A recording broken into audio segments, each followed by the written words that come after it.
आम्हाला शूद्र व्हायचंय, आम्हाला मागासवर्गीय व्हायचंय, की उच्चवर्णीय हिंदूंकडून मागणी आली तेव्हा हा देश मराठी आरक्षण मागूच कसे शकतात? त्यासाठी शब्द लाच. त्यांच्याकडे एवढं काय आहे, राजकीय प्रतिनिधित्व आहे, सामाजिक आहे, धार्मिक आहे. त्यामुळे जर लोकांचं शोषण झालंय त्याला कारण तुम्ही आहात.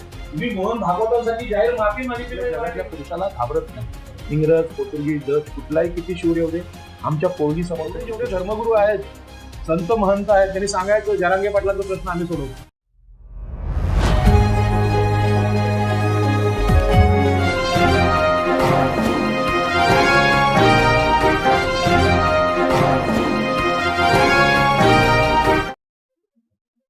नमस्कार. लोकमित्र संवाद यात्रेमध्ये आपले स्वागत आहे.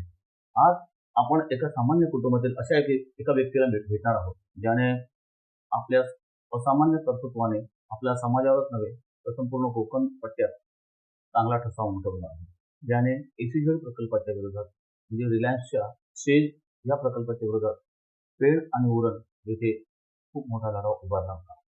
तसेच त्यांनी रेवदंडा येथे कोळसा प्रकल्पाच्या विरोधात प्रदूषण होऊ नये म्हणून खूप मोठा लढा उभारला होता. त्याचप्रमाणे डॉक्टर बाबासाहेब आंबेडकरांची कुळ कायदा चळवळ कोकणात राबवण्यासाठी शेतकरी प्रबोधिनी संस्थेची स्थापना केली.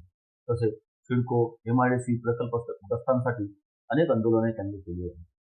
त्यांच्या कर्तृत्वाचा पाढा वाचायला गेलं तर खूप मोठा आहे. कोकणातील एक असामान्य व्यक्तिमत्व म्हणजे राजाराम पाटील साहेब. नमस्कार. नमस्कार. नमस्कार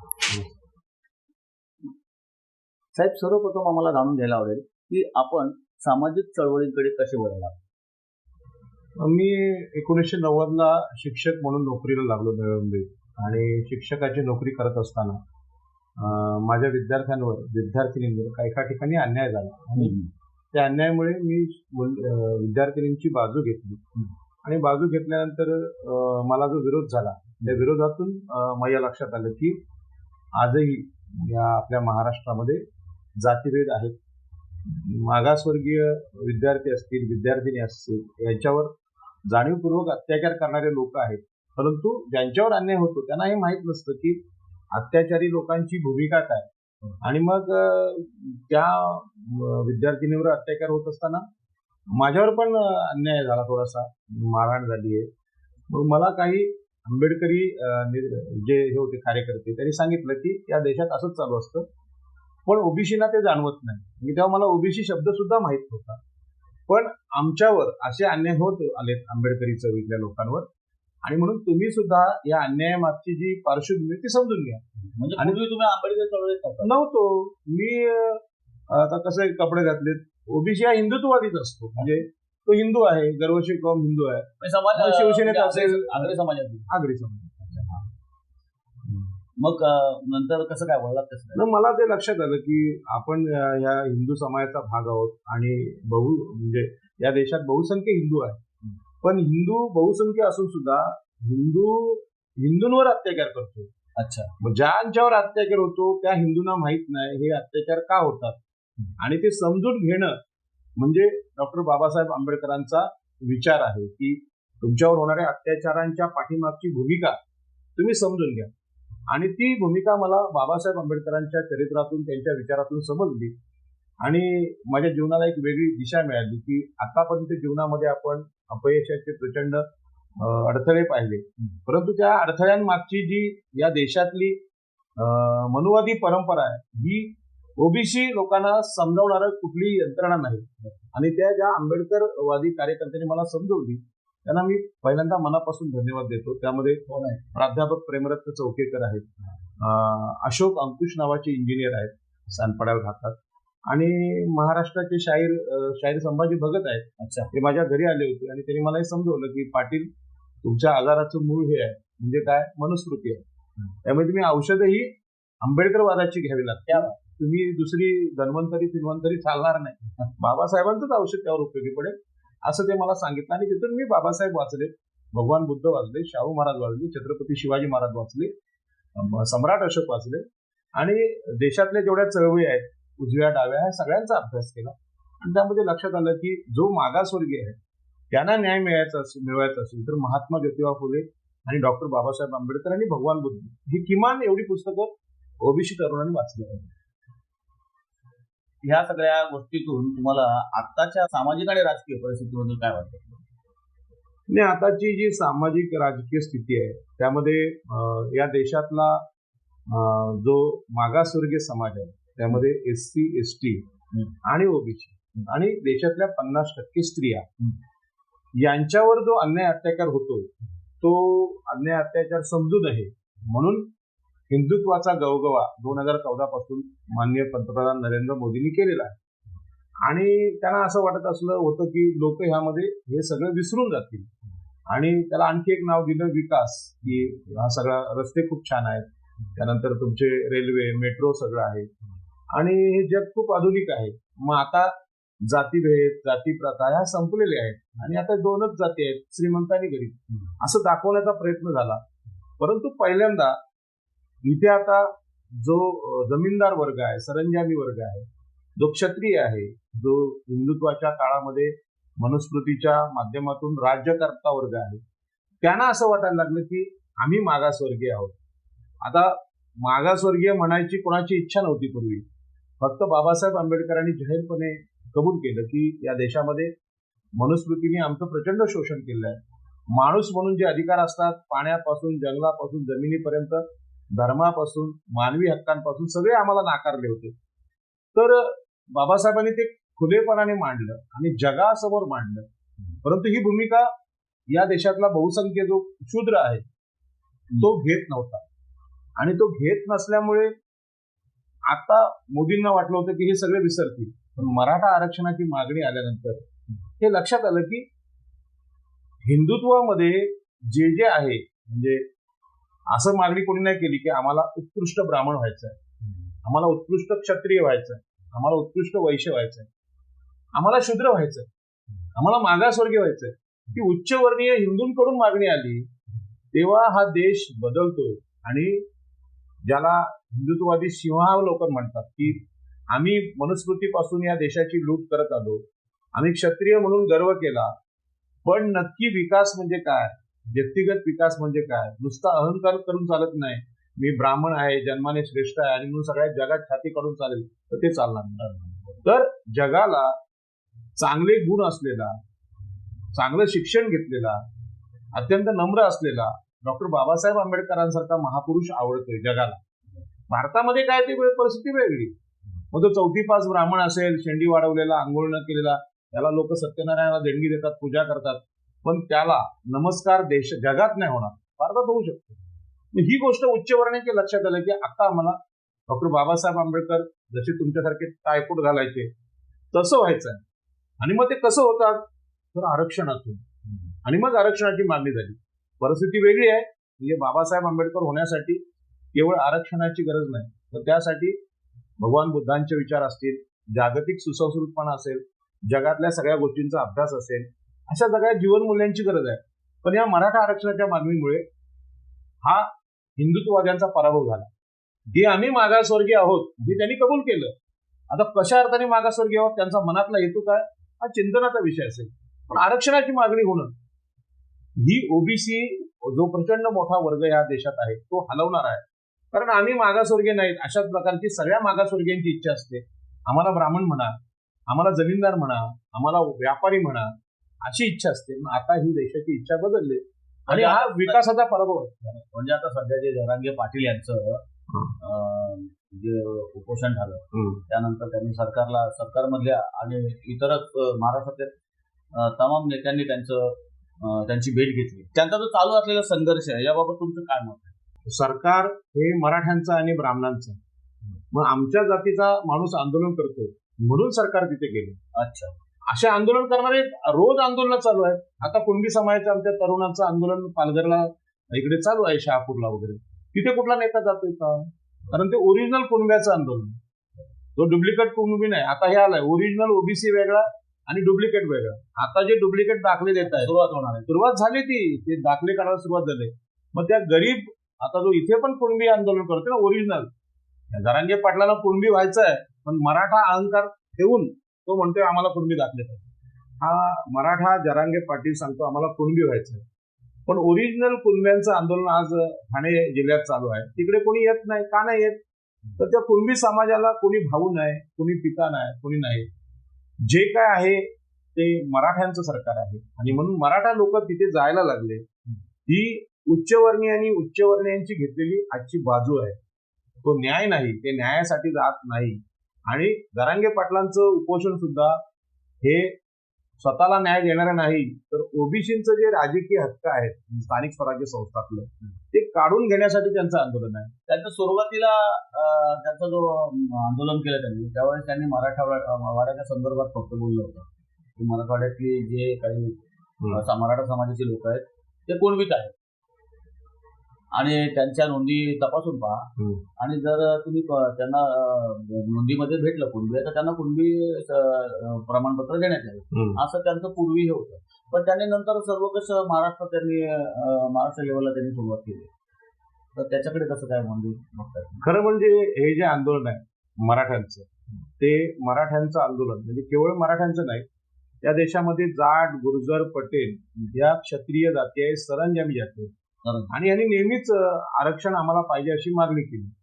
खरं म्हणजे त्यांच्याकडे एवढं काय आहे, राजकीय प्रतिनिधित्व आहे, सामाजिक आहे, धार्मिक आहे, शैक्षणिक आहे, प्रतिनिधित्व म्हणून सगळं भेटलेलं आहे. परंतु या देशामध्ये मागासवर्गीयांना जे प्रतिनिधित्व भेटलं आणि त्यांच्यामधले काही लोक अधिकारी झाले, डॉक्टर झाले, इंजिनियर झाले, प्रोफेसर झाले, शास्त्रज्ञ झाले.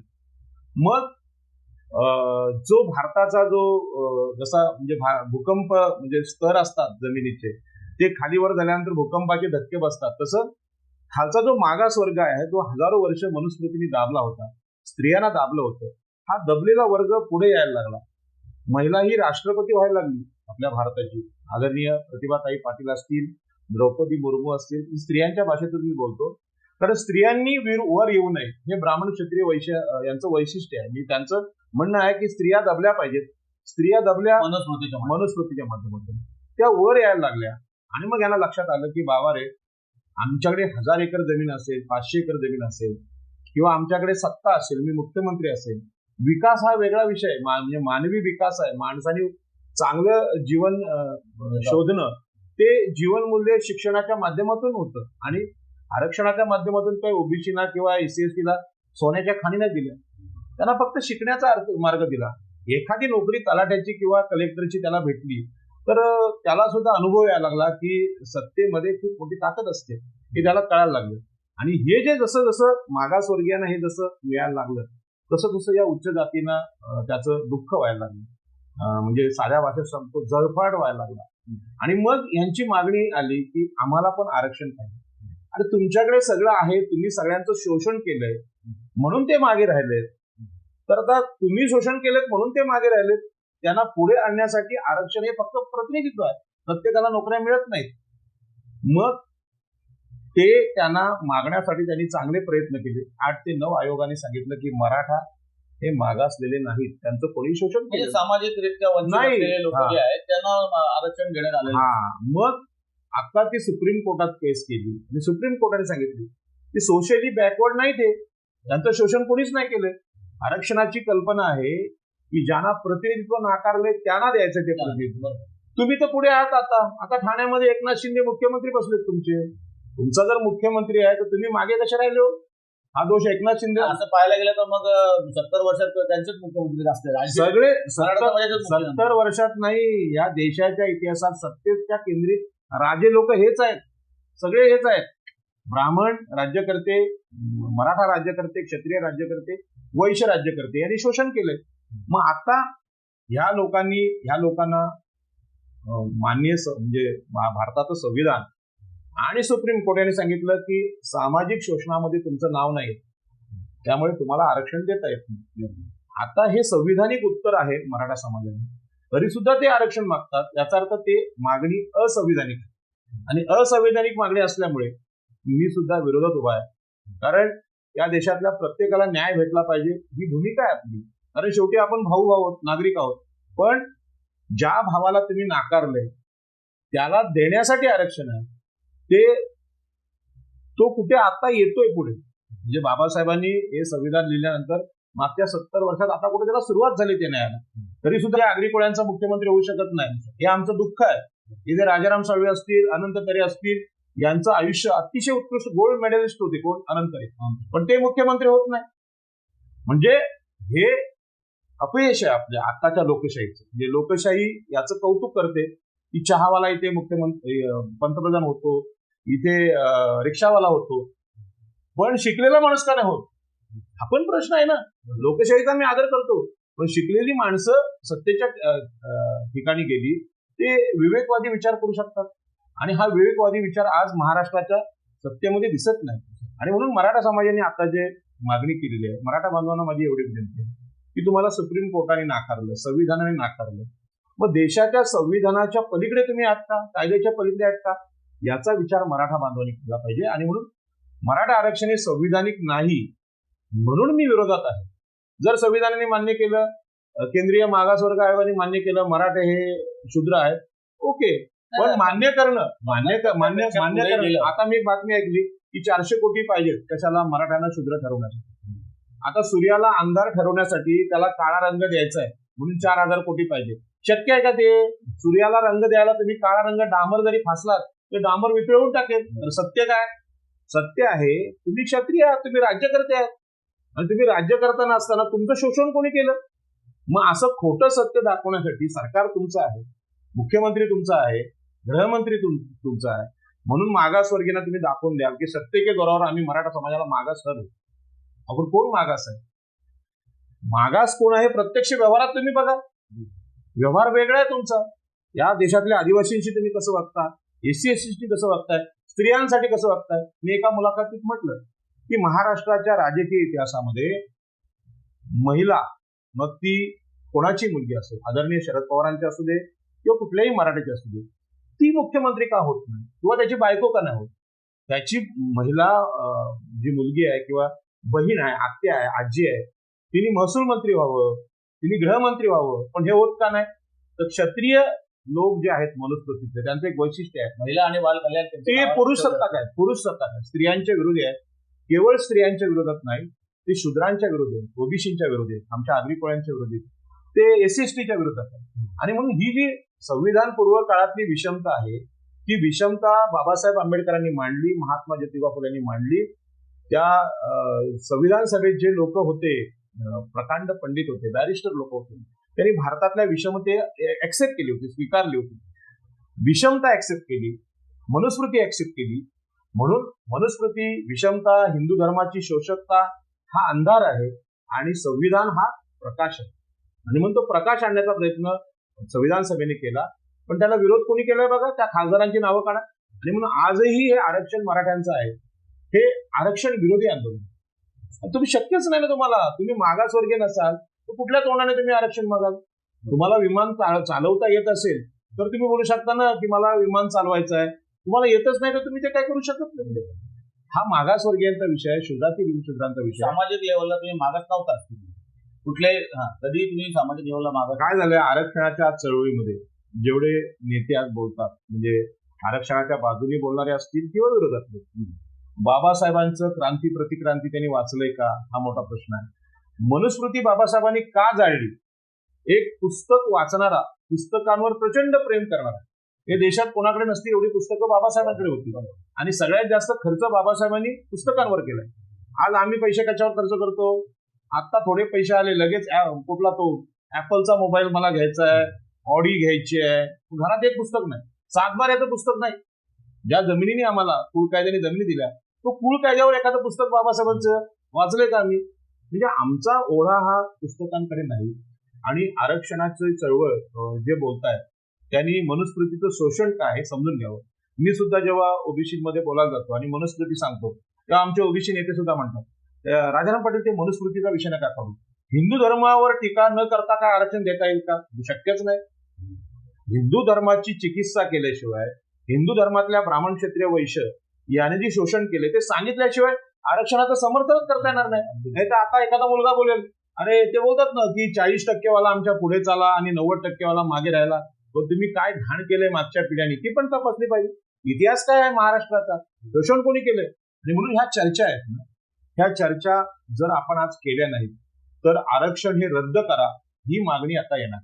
आणि म्हणून जाट, गुर्जर, पटेल यांनी सांगितलं आरक्षण जर आम्हाला भेटत नसेल तर रद्द करा. अरे तुम्ही बोलणारे कोण? आरक्षण हे आपल्या संविधान सभेने म्हणजे थोडक्यात लोकसभेने चर्चा करून निर्णय घेऊन घेतलेला आहे. ते असं नव्हतं नरेंद्र मोदींच्या मनात आलं नोटबंदी करा, हे चालणार नाही दादागिरी. ठीक आहे, नरेंद्र मोदी काय मला लोकसभेत येऊ देत नाही, मी लोकसभा लढलो पण मला काय जिंकता नाही आलं. पण या चॅनलवर तो बोलायला मला कसली भीती आहे, मी बोलू शकतो. आणि जर दखल घ्यायची तर घेतील. आणि मला अभिमान आहे आज आमच्या सगळ्या वाचकांचा आणि प्रेक्षकांचा. छोट्याशा 10,000च्या मोबाईलमध्ये जरी बोललो तरी त्याला 10,000 प्रतिक्रिया येतात, लोक व्यक्त व्हायला लागली. आणि म्हणून निसर्गाचा न्याय आहे की लोकांना फार काळ दाबता येणार नाही. जो निसर्ग आहे तर बी जमिनीत रुजलं, त्याला पाणी भेटलं, त्याला प्रकाश भेटला तर त्याचा कोंब बाहेर येणार आणि त्याचं महावृक्षात रूपांतर होणार. आणि हा भगवान बुद्धांनी निसर्ग नियम 1000 वर्षापूर्वी याच देशात सांगितला. मग तुम्ही हा कोंब छाटायचं काम जे आतापर्यंत केलं, अनेक विद्यार्थ्यांचे बळी घेतले, अनेक स्त्रियांचे घेतले, अनेकांचं शोषण केलं, एवढे अत्याचार केले, बलात्कार केले, हातपाय तोडले. ते जे अनाम लोक आहेत त्यांना नाव नाही, त्यांच्याविषयी आता कोणी बोलत नाही. 2-4 दिवस पेपरला बातमी येते, पोलीस स्टेशनमध्ये न्यायालयामध्ये ती रफादफा होते. हे या देशाचा इतिहास आहे. पण आता लोक लढायला उतरले आणि त्या सगळ्या अत्याचारी अन्यायग्रस्त लोकांचा प्रतिनिधी म्हणून आपण बोलतोय.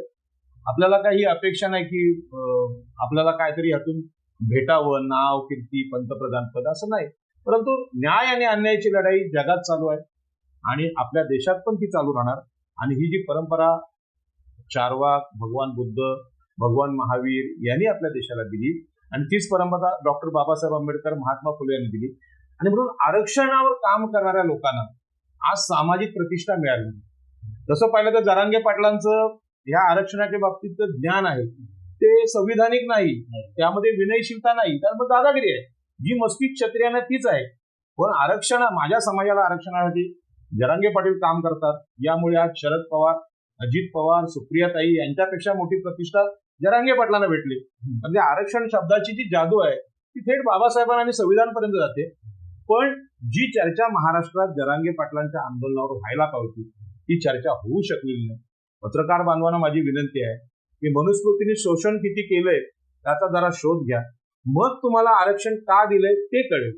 तोपर्यंत तुम्हाला समजलं नाही, त्यामुळे तुम्हाला असं वाटतं की नाही या लोकांचे लाड चाललेत. आणि आता ब्राह्मण, क्षत्रिय, वैश्य, मराठ्यांच्या मुलांना पण असं वाटायला लागले की SC, ST आणि ओबीसीचे प्रचंड लाड झाले, आमच्यावर अन्याय होतोय. पण तुमच्या पूर्वजांनी जो अन्याय केलाय त्याचं कुठेतरी न्याय करावं लागेल. जे मागे राहिले त्यांना तुमच्या रांगेत आणावं लागेल. तुमच्याकडे बुलेट आहे आणि आमच्याकडे सायकल पण नाही, तर तुमच्याशी स्पर्धा करायचं बुलेटवर मागच्या माणसाला आणावं लागेल. मग ती बुलेट स्वतःच्या पैशाने घ्या किंवा सरकारी पैशाने घ्या, पण तुम्हाला द्यावीच लागेल, कारण तुम्ही हजारो वर्ष देशाचं शोषण. म्हणजे अर्थातच तुम्हाला असं वाटतंय जे सामाजिक मागासलेपण यांच्यात जर नव्हतं, ज्या लोकांना सामाजिक मागासलेपण आहे त्याच लोकांना आरक्षण देण्यात आलं होतं, बरोबर? आणि जर मराठा समाजाच्या लोकांना जर सामाजिक मागासलेपण सिद्धच होत नाही तर त्यांना आरक्षण कसं द्यावं? बरं, समजा त्यांच्यातले आता कुणबी दाखले मिळत आहेत तर त्यांना तर आरक्षण मिळणारच आहे, बरोबर? तर मग तुम्हाला असं वाटतं का की म्हणजे ओबीसी मध्ये देऊ नये? नाही, ओबीसी मध्ये देऊ नये असा विषय. बघा कसं असतं, कायद्याची भाषा एक आहे.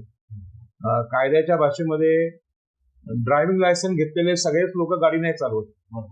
माझ्याकडे ड्रायव्हिंग लायसन्स आहे, मी 4 वेळा गाडी शिकलोय, परंतु अजूनही माझ्या मनामध्ये जो मोकळेपणा आहे तो नाही. म्हणून माझ्याकडे लायसन्स आहे पण मी गाडी चालवू शकत नाही. तर दाखले देण्याची प्रोसेस आहे ही. आज जर सत्ता तुमची आहे तर सत्ता तुमची असल्यामुळे तुम्ही तुमच्या जातीला दाखले देण्यासाठी तिथे भेट देतात. या देशातले मोठे नेते शरद पवार साहेब तिथे गेले, त्यानंतर तुमचे मुख्यमंत्री गेले. ज्या पद्धतीने जरांगे पाटलांना हा सन्मान भेटला, असा सन्मान आदिवासींच्या वाट्याला आला का हो? आगरी समाजाचे लोक आज आमचे हेदुटण्याला आंदोलन करतात. 2000 कोटींची जमीन त्यांची आता लोढा बिल्डर पोलिसांना घेऊन ताब्यात घेते, आता चालू आहे हेदुटण्यामध्ये, आता चालू आहे. तर तिथे मुख्यमंत्री जातात का? ठाण्यामध्ये, कल्याणमध्ये जाऊ शकत नाही आणि तुम्ही जरांगे पाटलांच्या अंतर्वली सराटीला जाताय. म्हणजे तुम्ही मुख्यमंत्री महाराष्ट्राचे, पण तुम्ही महाराष्ट्राचे मुख्यमंत्री असून फक्त एका जातीची बाजू घेताय. ही विषमता आहे यातली. प्रश्न राहिला कुणबी दाखले देण्याचा. कोकणातले जे कुणबी आहेत त्या कुणबी शब्दाचा अर्थ खरा म्हणजे त्या कोकणातल्या कुणब्यांना म्हणतात.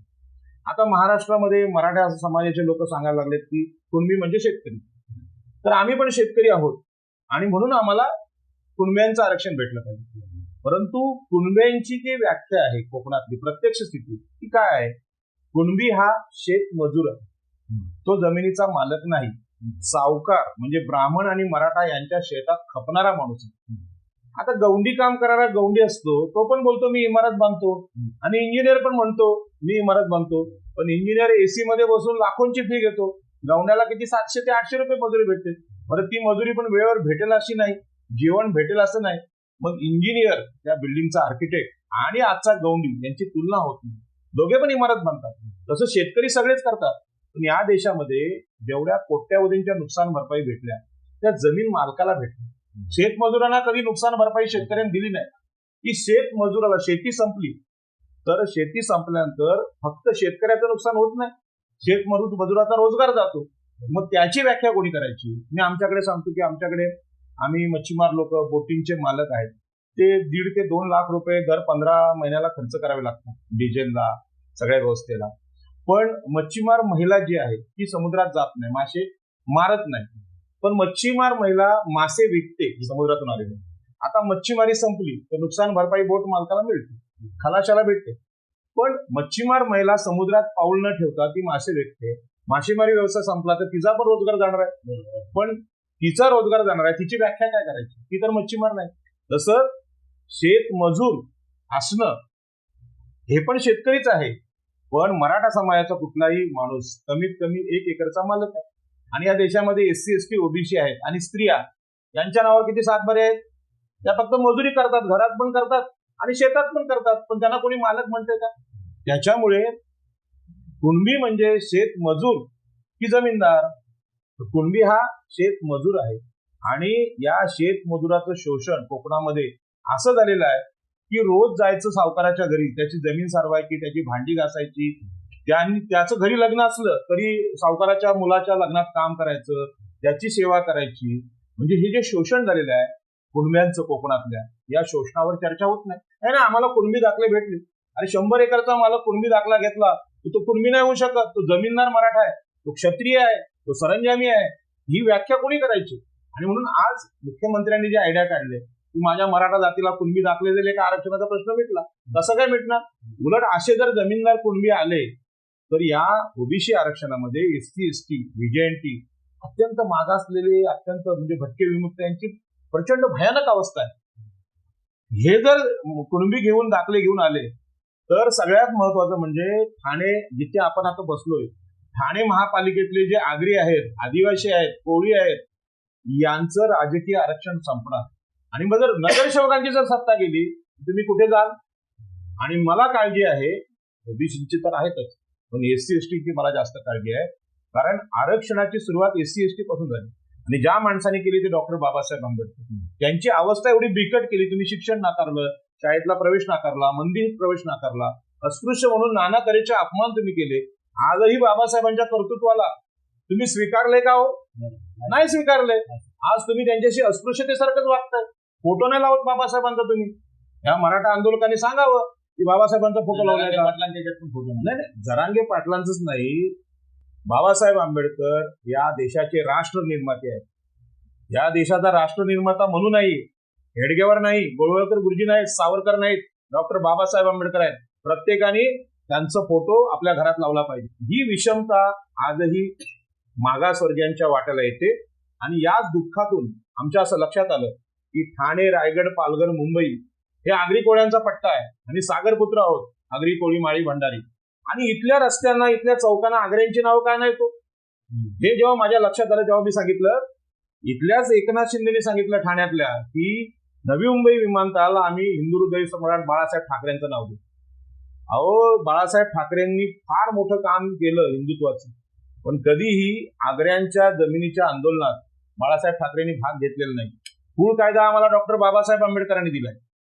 बाबासाहेबांच्या लक्षात आलं की हे जमीन कसतात म्हणजे आम्ही शेतमजूर आहोत, जमीन आम्ही कसतो. जमिनीची सगळी प्रक्रिया, पेरणीपासून सावकाराच्या घरात भात नेण्यापासून ते तांदळाचं पीठ करून येणारं काम कुणबी महिलांनी केलंय. पण त्यांच्या वाट्याला काहीच नाही आलं. त्यांनी 4 आणे दिले, 5 आणे दिले, ते घ्यायचं आणि घरी जायचं, मजुरी पण द्यायची नाही. त्यांचं जे दुःख आहे हे डॉक्टर बाबासाहेब आंबेडकरांना कळलं, आणि म्हणून कुळ कायदा झाला. कुळ कायद्याने जमिनी भेटलेले कुणबी आहेत, आणि म्हणून ठाण्यातल्या नगरसेवकांनी भिवंडी महानगरपालिका असेल, कल्याण असेल, मुंबई असेल, सगळ्यात मोठा या कुणबी दाखल्यांचा धोका इथल्या ओबीसी स्थानिक स्वराज्य संस्थातले लोक आहेत, महानगरपालिकेतले, त्यांना सगळ्यात मोठा धोका आहे. आणि त्यांनी ताबडतोब सभा लावावी.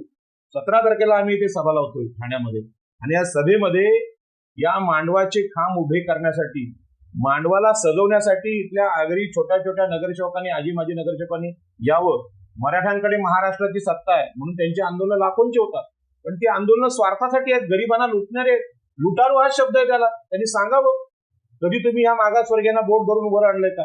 गावामध्ये 2 बौद्धांची घरं असतील, 2 मातंगांची असतील, 2 आदिवासींची असतील, त्यांना तुम्ही शिक्षणासाठी, जसं बाबासाहेबांना राजर्षी शाहू महाराजांनी मदत केली, सयाजीराव गायकवाडांनी मदत केली, ते उत्तुंग राजे होते, जागतिक इतिहासाचा अभ्यास केलेले, त्यांचे शिक्षक इंग्रजी शिक्षक होते, पाश्चात्य शिक्षक होते. पण त्यानंतर बाबासाहेबांच्या बाबतीत जे चांगलं काम सयाजीराव गायकवाड असतील किंवा राजर्षी शाहू महाराज असतील, यांनी जसं केलं तसं कुठल्या मराठ्यांनी केले का? तुम्ही उलट दाबतच गेले. ओबीसीचा एक छोटासा कार्यकर्ता म्हणून मी सांगेन की ओबीसीना आपल्यावर झालेला अन्याय कळत नाही, हे मुख्य दुःख आहे. ज्या दिवशी त्यांना अन्याय कळेल ते बंड करून उठतील. म्हणून ज्योतिबा फुले यांनी सुद्धा ग्रंथ लिहिताना ओबीसी शूद्रांची गरिबी कशी हटवावी असा नाही दिली, त्यांनी गुलामीवर लिहिला. या देशामध्ये कोणाला तरी गुलाम केलेला आहे. काही लोक म्हणतात की, आता माझे अनेक नगरसेवक मला विचारतात की बाबा गरिबी आणि मागासवर्गीय असणं म्हणजे फरक काय? ते मागासवर्गीयांनाच कळत नाही, उच्चवर्णीय मात्र कळतं. लगेच जरांगे पाटील बोलतात, अरे लायकी नसलेल्या लोकांच्या हाताखाली आम्हाला काम करावं. मग त्याला लायकी आपली माहिती आहे, कोणाला? समोरच्या माणसाला. आपल्याला आपली लायकी माहिती, आणि ही लायकी सिद्ध करण्याचं काम डॉक्टर बाबासाहेब आंबेडकरांनी केलं. मी सांगितलं की आम्ही लायकीने कुठेच कमी नाही, आम्हाला फक्त संधी द्या, आम्ही भारताचं संविधान देऊ. बाकी साहित्य किंवा ललित साहित्य, बाकीचं साहित्य हे सोडून द्या, संविधान आम्ही लिहू शकतो. सर्वश्रेष्ठ ग्रंथ या देशातला जो रामायण आणि महाभारत आणि पुराण आणि बायबल यांच्यापेक्षा श्रेष्ठ आहे, तो लिहू शकतो तर शूद्रांना संधी देऊ. बघा, मुख्यमंत्री मराठ्यांचा, जरांगे पाटील आंदोलन करतात, लाखो लोक तिथे जमतात, आणि ते शिंदे समिती स्थापन केली. राज्य मराठ्यांचं, मराठी लोकांचं नाही, मराठ्यांचं राज्य आहे. आणि या लोकांनी कुणबी दाखले द्यायला सुरुवात केली. पण कुणबी दाखला याचा निकष काय? म्हणजे मगाशी पण मी तुम्हाला सांगितलं की कोकणातले कुणबी आहेत हे शेत मजूर आहेत, आणि कोकणातल्या कुणब्यांसाठी शब्द आहे बेदखल कुळ, म्हणजे त्यांना अजूनही दखल घेतलेली नाही. दखल घेतलेली नाही म्हणजे काय? आता इथे कुणबी हा शब्द शेतकरी म्हणून वापरला जातो. महाराष्ट्रात अनेक जातींना कुणबी हा शब्द जोडलेला आहे. माळी कुणबी, धनगर कुणबी, ब्राह्मण कुणबी, मुस्लिम कुणबी. तर कुणबी हा एक व्यवसाय म्हणून ते दाखवतात. पण कुणबी म्हणजे शेतकरी जरी असला तरी शेतकऱ्यांमध्ये 2 फरक आहेत. जसं आपल्याकडे मार्क्सवाद्यांनी सांगितलं, जगात 2 वर्ग आहेत, एक आहे भांडवलदार आणि एक कामगार. आता भांडवलदार आणि कामगार याच्यामध्ये भांडवलदार हा शोषण करतो, तसंच कामगारांचं शोषण करतो, आणि कामगार 8 तास 12 तास काम करतो आणि घरी निघून जातो मजुरी घेऊन. त्याच पद्धतीने कुणबी हा शेतमजूर आहे. आमच्या कोकणातले चंद्रकांत बावकर आहेत कुणबी समाजाचे अध्यक्ष, त्यांनी सांगितलंय की आम्ही शेतमजूर होतो, आम्ही शेतामध्ये खपायचो, शेती लावायचो, भात पिकवायचो, त्या गोणी घेऊन सावकाराच्या घरी जायचो, ते धान्य आल्यानंतर ते पीठ दळून कुणबी द्यायची, पण त्याबद्दल फुकट सेवा हे सावकार द्यायचे, शोषण त्यांचे करायचे. मग तो कुणबी आणि 1 एकरचा मालक जरांगे पाटील यामध्ये काहीतरी फरक आहे. याची व्याख्या कोणी करायला तयार नाही, त्याची कोणी चर्चा करत नाही. कुणबी दाखला भेटला म्हणजे तो शेतकरी झाला का? शेतमजूर हा इथे आहे. लाखो रुपये नुकसान भरपाई, आता सुद्धा मुख्यमंत्र्यांनी सकाळी बैठक घेतली की अवकाळी पाऊस पडला तर नुकसान भरपाई दिली. पण नुकसान भरपाई सातबाऱ्यावर मिळते, 4 हेक्टर 10 हेक्टर त्याला भेटते. पण शेतामध्ये काम करणाऱ्या शेतमजुराला कधी नुकसान भरपाई भेटली का महाराष्ट्रात? महाराष्ट्राच्या महसूल विभागाला नजरच नाही. आमच्या कोकणामध्ये 10 गुंठे 5 गुंठे जमीन आहे, हेक्टरभर जमीनच नाही, 100 गुंठ्याची जमीनच नाही, इथे नुकसान भरपाई भेटत नाही. पण या सत्तेचे डोळे फुटलेले आहेत, मनुवाद्यांच्या सत्तेला डोळे नाहीत, अंध झालेले आहेत ते. म्हणून शेतमजुरी व्याख्याच तुम्हाला कधी कळणार, तो तुमच्या अनुभवाचा विषय नाही. म्हणून बाबासाहेब आंबेडकर बोलले होते महात्मा गांधींना, 1 दिवस अस्पृश्याचं जीवन तुम्ही जगून घ्या. तुम्हाला ते दुःखच माहित नाही. जरांगे पाटलांना काय कपाळ करणार? कोकणातल्या कुटुंबांचं दुःख काय करणार? आम्हाला संघर्ष करावा लागला. तसेल त्याची जमीन राहील त्याचं घर. बाबासाहेबांनी नेतृत्व केलं आणि सांगितलं निसर्ग न्याय सांगतोय, जो शेती करतोय त्याच्या नावावर जमीन झाली पाहिजे. ही जमीनच तयार करणार नाही. आजही 13 मुख्यमंत्री महसूल मंत्र्यांनी काय केलं असेल? बाबासाहेब आंबेडकरांनी केलेलं पूल कायदा आहे त्याची अंमलबजावणी थांबवली. आणि इकडे कल्याणमध्ये कोल्हे नावाचं गाव आहे. त्या कोल्हे गावामध्ये एक गुजराती बिल्डर पूल म्हणून लागला.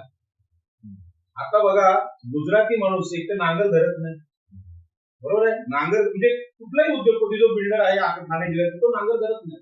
त्याची पूल म्हणून नोंद इथल्या जिल्हाधिकाऱ्यांनी केली कशी हो, तहसीलदारांनी केली कशी? नारायण राणे म्हणाले की आम्हाला कोकणातल्या मराठ्यांना मराठा म्हणून आरक्षण द्या, आम्हाला कोल्हे म्हणून आरक्षण द्या. नारायण राणेंना कसं आहे काय, यांना सत्ता फुकट भेटलेली आहे. आणि मी याचा दोष ओबीसी एससी एसटी या मागासवर्गीयांना देईन की तुम्ही मतदान करताना विचार करा. तुम्ही ज्या मनुस्मृतीने आम्हाला सगळे अधिकार नाकारले होते, ज्या ब्राह्मण क्षत्रिय वैश्यांनी नाकारले होते, त्यांना मुख्यमंत्री निवडून देऊ नका. इथे लोढा रोज लुटतोय जमिनी आमच्या. मुख्यमंत्री काय करतात? इथलं ग्रह खातं काय करतंय? नारायण राणे स्वतः बोलतात की आम्ही क्षत्रिय मराठ्यावर 96 कुळी आहोत, आम्हाला कुणबी दाखले नको. अहो, जे क्षत्रिय आहेत, ब्राह्मण आहेत, वैश्य आहेत, यांनी या देशाचं शोषण केलं म्हणून ते मागे राहिले. मागे राहिलेला पुढे आणण्यासाठी प्रतिनिधित्व आहे. मग तुमच्यामुळे जर लोकांचं शोषण झालंय त्याला कारण तुम्ही आहात. तुम्ही मोहन भागवतांसाठी जाहीर माफी मागितली पाहिजे मराठ्यांनी, जशी ब्राह्मणांनी मागितली. तुम्ही माफी मागायला नम्रता हा गुणच काय तुमच्याकडे? विनयशीलताच नाही. आणि त्याचा परिणाम असा झाला की आज मराठी आरक्षण मागायला लागले. खरं म्हणजे महाराष्ट्रामध्ये चर्चा याच्यावर झाली पाहिजे, मराठी आरक्षण मागूच कसे शकतात? त्यासाठी शब्द लाच, जे लाच थोडी असली पाहिजे. बाबा, आम्ही आमच्या पूर्वजांनी शोषण केलं. जर 1 एकरची जमीन आज जहांगीर पाटलांकडे आहे, 1 गुंठा जमीन नसलेले, घर नसलेले किती लोक मुंबईत आहेत? कितीतरी लोक आहेत. मग त्यांचं दुःख तुम्हाला कळत नाही का? तर दुःखाची संवेदना भगवान बुद्धांनी त्याला करुणा शब्द वापरला की प्राणी मात्र गरीब यांच्याविषयी मला करुणा असते. तुम्ही दुःख कधी अनुभवलंच नाही. दुःख अनुभवण्यासाठी त्या मागासवर्गीय जातीत जन्म घ्यावा लागतो.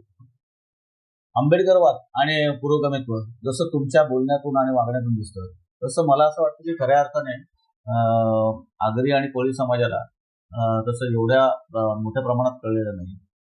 याचं कारण काय असावं? कसं आहे बघा की प्रबोधन समाजाचं म्हणजे प्रबोधनकार ठाकरे महाराष्ट्राला परिचित आहे की ज्यांनी महाराष्ट्राचं प्रबोधन केलं आणि त्या प्रबोधनाच्या चळवळीतून महाराष्ट्राला एक पुरोगामी नेतृत्व भेटलं. म्हणजे आज भारतीय संविधान म्हटलं तर ती परंपरा छत्रपती शिवाजी महाराज, रयतेचे राजे, राजर्षी शाहू महाराज, महात्मा ज्योतिबा फुले आणि डॉक्टर बाबासाहेब आंबेडकर यांचीच आहे. संविधान जरी तिथल्या दिल्लीतल्या संविधान सभेत झाला असला तरी ही प्रबोधनाची परंपरा, जसं युरोपमध्ये प्रबोधनाची चळवळ सुरू झाली म्हणजे सुधारणा करणं, नवीन नवीन जीवनमूल्यांची चिकित्सा करणं, म्हणजे फ्रान्सची क्रांती असेल, अमेरिकन क्रांती असेल, या सगळ्या क्रांत्या आहेत ह्या प्रबोधनामुळे झाल्या. आणि आगरी समाजामध्ये प्रबोधन करण्याचं काम डॉक्टर बाबासाहेब आंबेडकरांच्या बरोबर नारायण नागू पाटील होते. त्यांनी कृषीवल नावाचं दैनिक काढलं, एक पत्रकार म्हणून, आणि त्यांनी प्रबोधन करण्याचा प्रयत्न केला. याच पद्धतीने दत्ता पाटील, दिबा पाटील यांनी समाजाचं प्रबोधन केलं. पण प्रबोधन म्हणजे काय? तर प्रबोधनाचा साधा सरळ अर्थ आहे की या देशातल्या मनुस्मृतीने जे शोषण केले इथल्या लोकांचं त्याला उघड करणं आणि लोकांना सत्यापर्यंत घेऊन जाणं. आता लोकांना सत्यापर्यंत घेऊन जाणं हे फार अवघड असतं की लोक परंपरा मानणारे असतात की परंपरेने आले तसंच चालणार, आणि म्हणून आगरी समाज हा परंपरा मानत आला. तुम्हाला एकच उदाहरण सांगेन की एकवीर आईवर लाखो गाणी आगरी कोळी लोकांनी गायली, परंतु एकवीर आई कोण आहे या एकविरा शब्दाचा अर्थ शोधण्याचा प्रयत्न कोणी केला नाही. आणि म्हणून मी पहिल्यांदा सांगितलं की एकवीरा म्हणजे एका वीराची आई. मग वीर कोणाला म्हणायचं? 10-12 खून करतो, ज्याच्या कमरेला पिस्तूल आहे आजच्या भाषेत, तो वीर, अशा प्रकारची कल्पना लोकांना वाटते. आणि म्हणून बरेच जण आमचे लोक पिस्तूल लावतात म्हणजे मान भेटेल बाबा, किंवा एखादा पोलीस सोबत बाळगणं म्हणजे कोणतरी महान वीर आहे आणि त्याला पोलिसांची सुरक्षा, अशी कल्पना. पण लोकशाहीने हत्यार नाकारली, लोकशाहीने अहिंसक क्रांती मानली. आता एकवीरा या शब्दाचा अर्थ अनेक लोकांनी परशुराम असा लावला, म्हणजे परशुरामाची आई. तो परशुराम कोण आहे हो? ज्यांनी 21 वेळा पृथ्वी निक्षत्रिय केली. परशुरामाची आई म्हणून एकवीरा असा आणलं. परशुरामाने स्वतःच्या आईचं मुंडकं बापाच्या पित्याच्या आज्ञेने उडवलं. आता तुम्हाला माहिती आहे की आईचा मुलगा म्हणून आई कशी असली तरी तिला आदरार्थी असते, आणि वडिलांच्या आज्ञेने कुठला मुलगा मुंडकं उडवेल आईचं ही अशक्य गोष्ट आहे आणि हा विकृत गोष्ट आहे. आणि ठाणे रायगड मुंबईची जी परंपरा पाहिली तर आईला आणि स्त्रियांना सन्मान देणारा समाज आहे, मातृसत्ताक समाज आहे. इथे हुंडा घेतला जात नाही, इथे लग्न ढोलानी लावतात, स्त्रिया लावतात आणि मार्केटमध्ये मासे विकण्याचं काम महिला करतात. त्या कुठल्या जगातल्या पुरुषाला घाबरत नाही. इंग्रज, पोर्तुगीज, डच कुठलाही किती शूर येऊ दे, आमच्या कोळणी समोर तो टिकू शकत नाही. एवढी ताकद स्त्रियांमध्ये इथली आहे. तर ही स्त्रियांची ताकद ही आई एकविरीकडून आली आणि म्हणून एकविरा ही एका वीराची आहे. तो वीर जगाला प्रेमाने जिंकणार, जसं बाबासाहेबांनी या देशाला प्रेमाने संविधानाने जिंकणार. तर तो प्रेमाने जिंकणारा वीर हा भगवान बुद्ध आहे, तो परशुराम नाही. म्हणजे आईचं मुंडकं उडवणार नाही. आणि तुम्हाला माहिती आहे या भागामध्ये स्त्रियांचा फार मोठा सन्मान केला जातो. घरामध्ये आवाज हा स्त्रियांचा मोठा आहे. मुलीची लाड करणारा पिता आहे. काळा असो वा गोरा असो, रेतीवाला नवरा पाहिजे, हे स्त्री स्वातंत्र्याचं गीत तिथली स्त्री गाते. त्या पद्धतीने ही एकवीरा म्हणजे एका वीराची आई, तो वीर हातात शस्त्र न घेता प्रेमाने जगाला जिंकतो. असे दोन वीर झाले, एक भगवान महावीर आणि दुसरे भगवान बुद्ध. आणि या देशाला हे माहित नाही की जग हे प्रेमानेही जिंकता येतं. दुसऱ्याला मारून दुसऱ्याची मुंडकी उडून फार काळ सत्ता ठेवता येत. सिकंदराला याचा अनुभव आला, अब्दालीला पण याचा अनुभव आला आणि या देशातल्या ब्राह्मण क्षत्रियांना पण आला की तुम्ही दादागिरीने या देशावर सत्ता गाजवू शकत नाही, जगाला प्रेमाने जिंकावं लागतं. आणि हा विषय एकविरेचा आपण पुढे आणला. हे एकविरा शब्दाचं प्रबोधन मी सांगितलं. आता प्रबोधनाला विरोध होतो. अजूनही सांगतात की परशुरामाची आहे, मग परशुरामाची आई आहे, मग त्याचं मंदिर रत्नागिरीत का, कारल्याला का नाही? हा लॉजिक आहे, तर्क आहे. आणि लोकांनी तर्क केला पाहिजे. तर्क करायला अक्कल नाही, ग्रंथ नाही लागत. तुम्ही चटकन तर्क करू शकता की आकाशातून फळ खालीच का पडते, वर का जात नाही. हा तर्क आहे, लॉजिक आहे. कारण गुरुत्वाकर्षण, पाणी नेहमी उताराकडे जाते. भगवान बुद्धांनी न्यूटनच्या अगोदर सांगितले की पाणी नेहमी उताराकडे जाते का, तोच गुरुत्वाकर्षण. पण भगवान बुद्धांना कोणी शास्त्रज्ञ म्हणत नाही. त्यांनी अनेक जगाचे असे नियम सांगितले. हे नियम करायला शिकणं, आणि मला अभिमान आहे की आगरी कोळी भंडारी समाजाचा, या समाजानं इजिप्तला गेले समुद्रमार्गे, हे अरब राष्ट्रात गेले, हे श्रीलंकेला गेले तर्काच्या जोरावर. समुद्रात काय सिग्नल होते का? नाही. मग त्यांनी आकाशातले तारे बघून जगाचं कालक्रमणा केली. जागतिक व्यापारी आहेत ते. आज तुम्हाला पंचांग बघावं लागतं. म्हशीचं दूध कधी काढायचं तर धर्मगुरूकडे जायचं, भटजीकडे जायचं. पोराचं लग्न कधी करायचं तर पंचांग बघायचे. काय संबंध आहे? मुलगा मुलगी वयात आल्यानंतर शोध घेतात एकामेकाचा. तो निसर्ग न्याय. कोंबडा कसा कोंबडीच्या मागे धावतो, निसर्ग न्याय. त्यासाठी पंचांग बघावं लागत नाही. हा निसर्ग न्याय लोकांनी शोधला पाहिजे आणि निसर्ग न्याय हाच सत्य आहे. आणि म्हणून हा तर्क आम्ही लोकांना सांगण्याचा प्रयत्न आहे. आई एकविरा असेल, लोकनेते दिवा पाटील असतील, दत्ता पाटील असतील. लोकनेते दिवा पाटलांचंच नाव विमानतळाला का, की ज्या माणसाने स्वातंत्र्यानंतर शेतकऱ्यांच्या पुनर्वसनामध्ये 12.5% तत्व आणलं. त्या तत्वाने 2013चा कायदा जन्मला. म्हणून दिवा पाटील. कोकणामध्ये किती साधू संत येतो. शेतकऱ्यांचा एखादा कायदा संसदेत जावं ना, ते तुम्ही प्रवचन करता की नाही, जा संसदेत, जा विधानसभेत, सोडवा ना आरक्षणाचा प्रश्न. जरांगे पाटलांना उत्तर द्यावं. एवढे जेवढे धर्मगुरू आहेत, संत महंत आहेत, त्यांनी सांगायचं जरांगे पाटलांचा प्रश्न आम्ही सोडवतो. म्हणजे केवळ हिंदू साधूंना नाही बोलत मी, मुस्लिम, बौद्ध, भिक्खूंना पण सांगतो की मराठा आरक्षणाच्या प्रश्नावर तुम्ही बोला. तो नक्की सामाजिक न्याय असेल तर भिक्खूंनी बोललं पाहिजे. गप्प राहून कसं, तुम्ही मार्गदर्शक आहे. भगवान बुद्धांनी हाच न्याय शिकवला. समाजातली विषमता आहे, ती विषमता दूर झाली पाहिजे, समानता आली पाहिजे, हे भगवान बुद्धांनी 2000 वर्षापूर्वी सांगितलं. तेच बाबासाहेबांनी सांगितलं. मग अशी समानता कुठल्या धर्मानी, कुठल्या देवळांनी, कुठल्या धर्ममार्तंडांनी सांगितला हा प्रश्न आहे. हा प्रश्न विचारला की लोकांना भीती वाटते. पण सत्यापर्यंत आम्ही गेलं पाहिजे. म्हणून आता सुद्धा जो प्रश्न आहे जरांगे पाटलांचा, आम्ही कुणबी आहोत. प्रत्यक्ष शेती तुम्ही केले का? शेतमजूर म्हणून काम केले का? शेतमजूर काम हे कुणब्याने केले. जमीनदार मराठे आहेत, हे जमीनदार आहेत, सावकार आहेत. हा फरक बेसिक आहे आणि याची चर्चा लोकसभेत झाली पाहिजे. या देशामध्ये अनेक माणसं आहेत, अनेक जाती आहेत. ओबीसीच्या 350-400 जाती आहेत, तेवढ्याच एससी एसटीच्या जाती आहेत. तुम्ही चर्चा ह्या गरिबांशी, शोषितांशी करा ना. तुमचा मुख्यमंत्र्याला तुम्ही बोलवताय, गृहमंत्र्याला बोलवताय, तुम्ही डिक्लेअर करताय ही हुकुमशाही आहे, ही लोकशाही नाही. जरांगे पाटलांना कोणी भिडलंय का सांगा ना. आता लोकांनी भिडलं पाहिजे, प्रश्न विचारले पाहिजे. ह्याचं उत्तर काय, हे काय, तुम्ही कुठल्या शेतात कोणाचं काम केलं, मजुरी कोणा केली, शोषण केलंय कुणबी समाजाचं मराठा समाजाने. आणि म्हणून मराठे एकनाथ आपल्या नारायण राणे म्हणतात की आम्ही 96 कुळी आहोत, आम्हाला कुणबी दाखलंय, म्हणजे तिरस्कार करतात. जरांगे पाटलांनी सिद्ध केलं की आम्ही लायक नसलेल्या लोकांच्या हाताखाली काम करणार नाही. तुमची लायकी कुठून आली? मनुस्मृती. तुम्ही सिद्ध केले का? अनुभवावर आधारित का? म्हणून मी त्या दिवशी शब्द वापरला, लायकी ही माणसाच्या गुणवत्तेवर असते. गुणवत्ता म्हणजे नुसते मार्क्स नाहीत. समुद्रात पोहायला या आमच्याकडे, डुक्कर मारायला या, चिमोऱ्या पकडायला या, समुद्र साप मारायला या, हे सगळं आम्ही करतो. प्रत्यक्ष अनुभव लोकांचा फार विचित्र आहे. जगण्यासाठी फार मोठा संघर्ष आहे. तो संघर्ष तुमच्या वाटेला आलाय का? ज्यांच्या वाट्याला संघर्ष आला आणि त्यांना प्रतिनिधित्व नाकारलं गेलं, त्यांच्यासाठी प्रतिनिधित्व हे आरक्षण. निवडणुका जवळ येत आहेत, त्यामुळे ठाण्याच्या बाबतीत आपण किंवा ठाणे मुंबईच्या बाबतीत बोलूया. आपण मराठ्यांना कोणबी म्हणून प्रमाणपत्र मिळालं, तर या निवडणुकांमध्ये काय परिणाम होतील असं वाटतंय तुम्हाला? महानगरपालिकांमध्ये स्थानिक स्वराज्य संस्था म्हणून 73वी जी घटना दुरुस्ती आपल्या देशाने केली राजीव गांधींनी, आणि त्यांच्या लक्षात आलं की लोकसभेत, विधानसभेत, राज्यसभेत या देशातले ब्राह्मण, क्षत्रिय, वैश्य जमीनदारच खासदार आणि आमदार निवडून येतात. आणि कमीत कमी स्थानिक स्वराज्य संस्था म्हणून गाव पातळीवर तिथल्या मागासवर्गीय, शोषित स्त्रिया आहेत, ओबीसी आहेत, एससी आहेत, एसटी आहेत, यांना प्रतिनिधित्व भेटलं. आणि म्हणून स्थानिक स्वराज्य संस्थांमध्ये त्यांनी 50% आरक्षण टाकलं मागासवर्गीयांचं. आता ते आरक्षण भेटलं म्हणून कोणी सरपंच व्हायला लागलं, मागासवर्गीय लोक, कोणी स्त्रिया सरपंच व्हायला लागल्या. आणि इथे मराठ्यांचा काय संबंध नाही. हा ठाणे जिल्हा आदिवासींचा, हा ओबीसीचा आहे. इथे एखादा आदिवासी खासदार झाला असता, आदिवासी मुख्यमंत्री झाला असता ठाण्यातून, तर मी ते मान्य केलं असतं, ही समता आहे. पण हे विषमते पद्धतीत झाले. आता राज्य आमच्याकडे आहे, 13 मुख्यमंत्री आमचे, 13 गृहमंत्री आहेत, 13 महसूल मंत्री आमचे आहेत. आणि महानगरपालिकेमध्ये जो कोणी ओबीसी, एससी, एसटी येतोय ते पण आम्हाला पाहिजे, कारण ह्या महानगरपालिका श्रीमंत महानगरपालिका आहे. ही काय तिकडे अंतरवली सराटी नाही. ठाणे म्हणजे वैभवशाली आहे. मुंबई वैभवशाली आहे, महालक्ष्मी आहे, नवी मुंबई वैभवशाली आहे. इथली सत्ता पण आम्हाला पाहिजे. यासाठीच ते निवडणुका घेत नाही. हे जे फडणवीस साहेब त्यांनी सांगितलं की बाबा इम्पिरिकल डेटा नाही म्हणून आम्ही महानगरपालिकेच्या निवडणुका घेत नाही. मग तुम्ही ईडब्ल्यूएस आरक्षण काय डेट्यावर दिलं का?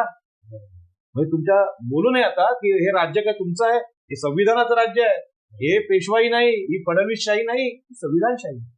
आणि म्हणून आता ह्यांनी निवडणुका न घेण्याचं कारण आपल्या जातीचे अधिकारी नेमले आणि ठाण्याची, नवी मुंबईची लूट चालू आहे. मध्ये एक बातमी आली होती, ठाणे महापालिकेमध्ये गुजरातची गाडी भेटली. आता गुजरातची गाडी का आली हो? मोदींचं सेंटरमध्ये सरकार आहे, मग महापालिकेतले कॉन्ट्रॅक्ट आम्ही घेणार. इथे अनेक ठेकेदार होते मागासवर्गीय, त्यांना संपवलं मोदींनी. म्हणजे आम्हाला उच्चवर्णीयांना महापालिकांची सत्ता पाहिजे आणि त्या सत्तेमध्ये अडसर हा स्थानिक स्वराज्य संस्थांमधल्या ओबीसी आरक्षणाचा होता आणि तो संपवण्यासाठी ही नाटकं चालली. आगरी समाजातून आज राज्य पातळीवर जे ओबीसी नेते काम करतात असे राजाराम पाटील यांनी आज आपल्या अभ्यासपूर्ण अशा विवेचनातून आणि आजच्या या चर्चेच्या माध्यमातून अगदी पोटतिडकीने जे विवेचन केलं आहे, त्यातून नक्कीच आपल्या प्रेक्षकांना विचार करण्यास भाग पडेल अशा प्रकारचे मुद्दे आज साहेबांनी मांडलेले आहेत. त्यामुळे खूप खूप धन्यवाद. तसेच पाटील साहेब, आज आपण या चर्चेसाठी आलात आणि जो वेळ दिलात त्याबद्दल खरोखर धन्यवाद. नमस्कार.